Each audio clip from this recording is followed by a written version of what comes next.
보내셨습니까? 보냈습니다. 네. 그건 내가 직접 보냈잖아. 내 전화번호까지 썼어. 어쩌면 전화 올 수도 있어.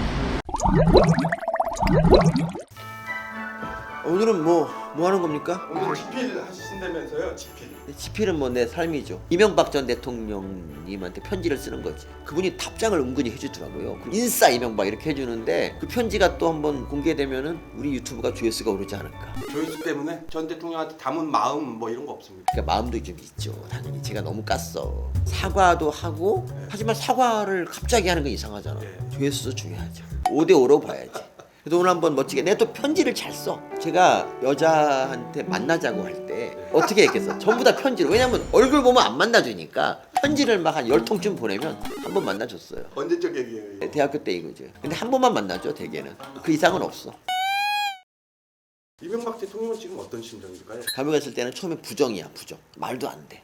그리고 이제 분노를 하게 되지. 나중에 이제 받아들이고 지금은 그냥 정권 바뀌면 나갈 텐데 하는 마음으로 지금은 이제 감옥 생활을 좀 이명박 대통령 충분히 그럴 수 있다고 봐요. 즐긴다. 그러니까 답장을 해주는 거지. 그래서 정권에 안 바뀌면 큰일 나겠네요. 이재명은 사면 없다 그러니까. 이재명은 사면 없어. 근데 편지 쓴 걸 보면 보낸 사람들이 되게 편지가 유치해. 그래서 즐거운 편지를 오늘 내가 이제 보내주고 가슴이 뭉클한 그런 거를 선사하는 거지. 답장이 100% 온다. 그러니까 답장을 안 하면 내가 나쁜 놈이 되는 그런 편지를 내가 보내겠다. 10만 원 빵? 10만 원 빵 정도 해야지. 근데 이게 검열이 되면 어떡하지? 제 편지를 전달 안 해줄 수가 있어요. 저희가 10만 원을 손해를 보게 하기 위해서. 그러니까 이 정권의 음모, 이 무서운. 안녕하십니까? 안녕하십니까라고 하면 안 돼. 처음에 이게 너무 상투적이야. 저는 전직 좌파 서민이라고 합니다. 대학에서 기생충학. 저는 일명 기생충의 아버지. 기생충의 아버지. 누가 그렇게 부르죠? 진짜로 그렇게 불러요? 기생충이라고 부르는 거 아니에요? 아닙니다. 제 아내가 기생충의 어머니, 제가 기생충의 아버지. 기생충의 아버지 정도 돼야 흥미가 가져 읽어보는 거야. 제가 가깝게 편지를 쓰느니 가깝게 편지를 쓰게 된 건 제가 유튜브가 너무 돋보이는 거 아닙니까? 제가 지금 유튜브를 하고 있는데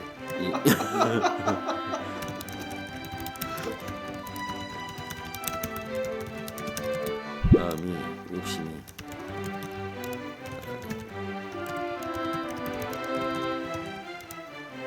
처음 걸 이제 유튜브 조회수 딱 요거 보고 요럼 재밌네라고 하다가 두 번째를 딱 보고 마음이 움직이는 거야.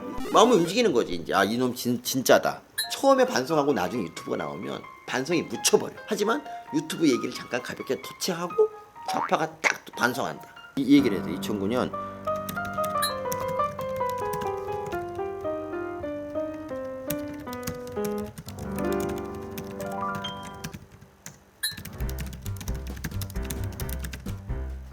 어릴 적엔 친구가 없었고. 아 자기 고백. 그렇죠. 여자가 없었습니다. 이거 웃기다.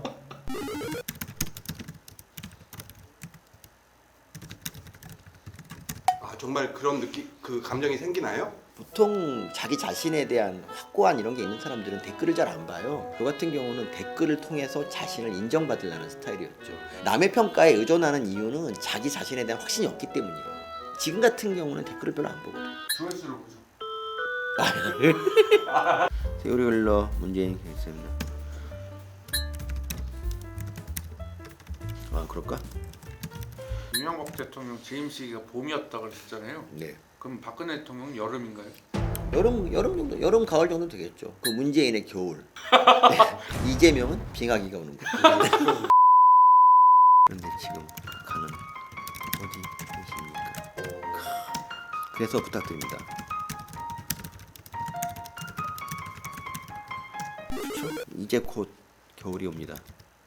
수육과 국밥을 사겠다고 합니다. 제 추신 수는 화요입니다. 뭐야? 이거 이게 아닙니까? 음식점에서 몇만 원 할 거 이거. 되게 비싸. 괜찮지 않아? 잘 썼지? 아 좋다. 교수님께서 이제 이거 좀 인정성을 담아서 좀 읽어주세요 한번 쭉. 이명박 전 대통령님께 저는 전직 좌파 서민이라고 합니다. 대학에서 기생충학을 가르치고 있고요. 사람들은 저를 기생충의 아버지라 부릅니다. 가깝게서도 기생충에 걸린 적이 있으시지요? 제가 가깝게 각하라고 부르는 것을 용서하십시오. 편지를 쓰게 된 것은 다음 두 가지 이유에서입니다. 하나는 각하께서 친히 답장을 보내주신다는 게 소문났기 때문입니다. 제가 지금 유튜브를 하고 있는데 각하의 답장을 이용해서 조회수를 올리자. 이것이 각하께 편지를 보내는 첫 번째 이유입니다. 더 중요한 이유는 다음입니다. 위에서 소개해드린 대로 저는 전직 좌파입니다. 나이 30에 이 좌파의 사상을 받아들인 뒤 20여 년 동안 보수 정치인을 비판하며 살았습니다. 경향신문의 칼럼 연재를 시작한 게 2009년 말인지라 제 비판의 주된 대상은 바로 각하였습니다. 저는 어릴 적엔 친구가 없었고 나이가 들어서는 여자가 없었습니다. 그런데 결혼은 2번 했습니다. 늘 외롭게 혼자 있다 보니 다른 사람에게 비아냥을 날리고 깐죽거리는 게 제 특기가 됐는데요. 그 특기를 살려 각하를 마구 까댔습니다.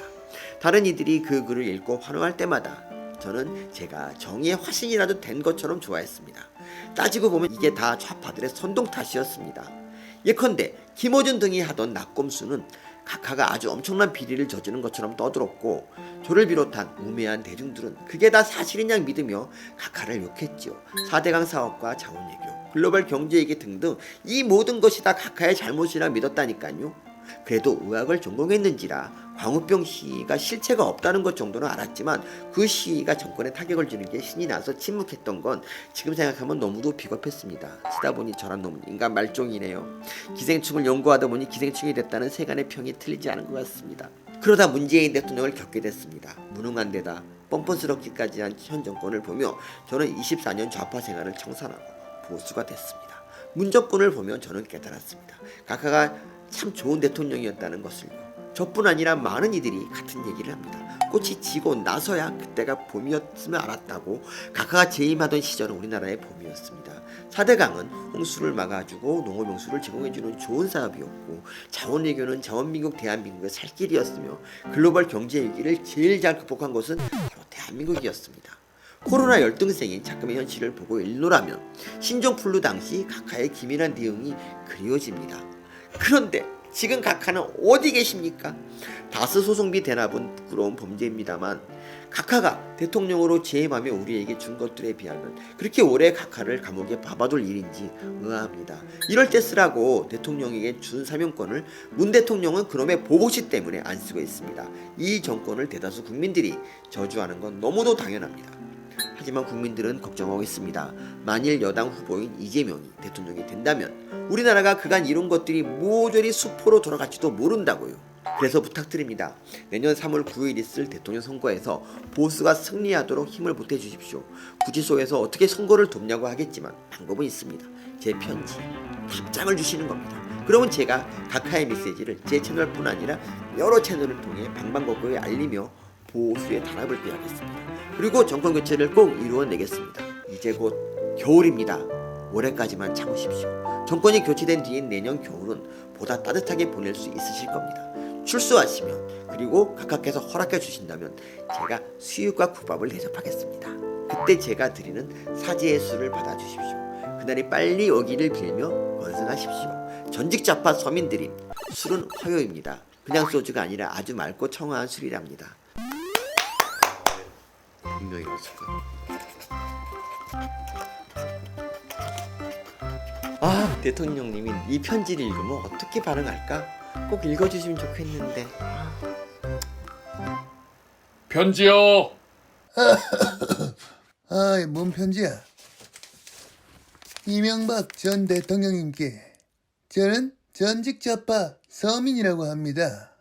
대학에서 기생충학을 가르치고 있고요. 예전에 나 욕했던 좌파 아니야 이거?